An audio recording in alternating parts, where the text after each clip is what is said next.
Insaf, Inspirasi Sabda Gereja Kristus Raja Paroki Bajiro.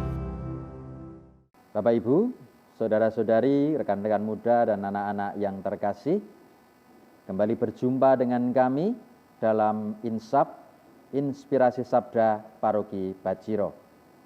Hari ini saya ingin mengajak Anda merenungkan bacaan Injil hari ini, tanggal 6 November, yang diambil dari Injil Lukas bab 14 ayat 12 sampai 14.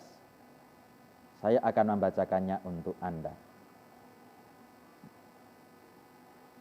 Yesus bersabda kepada orang Farisi yang mengundang dia makan, "Bila engkau mengadakan perjamuan siang atau malam, janganlah mengundang sahabat-sahabatmu, saudara-saudaramu, kaum keluargamu, atau tetangga-tetanggamu yang kaya, karena mereka akan membalasnya dengan mengundang engkau pula, dan dengan demikian engkau mendapat balasnya.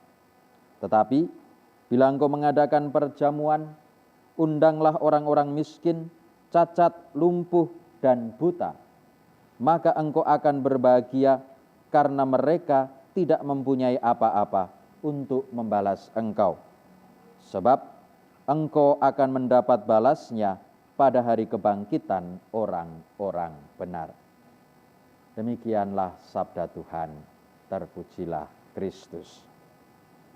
Bapak, Ibu, dan saudara-saudariku yang terkasih, saya ingin memulai renungan saya hari ini dengan membacakan renungan singkat yang ada dalam buku Ruah yang menurut saya menarik untuk kemudian menjadi bahan permenungan kita. Dikatakan seperti ini: perbuatan kasih hendaknya tidak didasari oleh pertimbangan untung dan rugi semata, ataupun berapa balasan yang akan kita terima. Kasih haruslah keluar dari ketulusan hati dan kerelaan untuk memberi. Upah ataupun balasan pertama-tama adalah haknya Tuhan. Dalam keheningan dan ketersembunyiannya, Dia akan memberi ganjaran dengan kelimpahan berkat-Nya. Bapak, Ibu, dan saudara-saudari, saya setuju dengan permenungan tadi mengacu pada bacaan Injil, bahwa perbuatan kasih itu pertimbangannya bukan soal untung rugi. Kalau kita berbuat sesuatu, itu berangkat dari sebuah ketulusan, bukan karena kita mengharapkan sesuatu, entah dari orang lain, entah dari Tuhan. Karena ganjaran, hadiah, atau kasih yang akan kembali kepada kita, itu bukan hak kita, tetapi itu haknya Tuhan. Inilah yang disebut dengan sebuah perbuatan yang dilandasi akan kasih. Berbuat sesuatu, melakukan sesuatu, membantu orang lain, karena memang ia patut dibantu. Bukan kemudian berharap bahwa nanti dia akan membantu kita. Toh kalaupun nanti kemudian suatu saat orang lain akan membantu kita, ya anggap itu bonus. Tapi kita tidak akan mengharapkan hal itu. Biarlah itu menjadi hak Allah. Biarlah itu menjadi bagian Allah yang akan kembali diberikan kepada kita. Karena apa? Karena kita yakin bahwa Allah tidak akan membiarkan umat-Nya.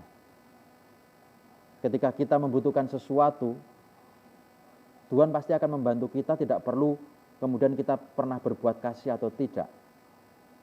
Tetapi kalau kemudian kita dalam hidup kita sehari-hari sudah terbiasa melakukan sesuatu karena memang itu harus dilakukan, bukan karena kita mengharapkan sesuatu, disitulah letak keutamaannya. Karena apa? Karena kalau kita melakukan sesuatu dengan mengharapkan kembali sesuatu, ya banyak orang lain bisa. Tetapi kita sebagai murid Kristus diajak untuk mempunyai motivasi yang lebih. Mempunyai, kalau dalam bahasa Ignatian, kita mempunyai semangat magis, yaitu melakukan sesuatu karena memang itu baik. Misalnya kita membantu tetangga kita yang sakit, bukan karena kita berharap nanti suatu saat ketika sakit ia membantu kita, bukan. Tapi kita membantu saudara kita atau tetangga kita yang sakit karena memang ia harus dibantu. Atau kita membantu orang lain yang berkesusahan, Ya karena kita membantu karena memang dia butuh bantuan kita. Bukan karena kita berharap dia nanti akan kembali membantu kita. Bapak, Ibu, dan saudara-saudari yang terkasih, Injil hari ini, Tuhan hari ini mengingatkan kita, mengajak kita untuk sungguh-sungguh melakukan sesuatu karena memang itu perlu untuk kita lakukan. Melakukan perbuatan yang dilandasi akan kasih yang tanpa pamrih. Sehingga dengan demikian, perbuatan kita itu tumbuh, timbul karena memang kita yakin Allah sudah lebih dulu mengasihi kita. Kita sudah lebih dahulu mendapatkan banyak hal, banyak bantuan dari Allah.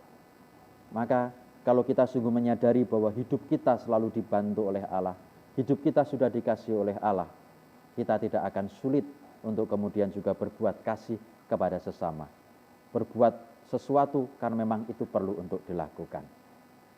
Selamat merenungkan. Tuhan akan selalu memberkati niat baik kita untuk membantu orang lain tanpa mengharapkan sesuatu dari mereka. Berkah dalam.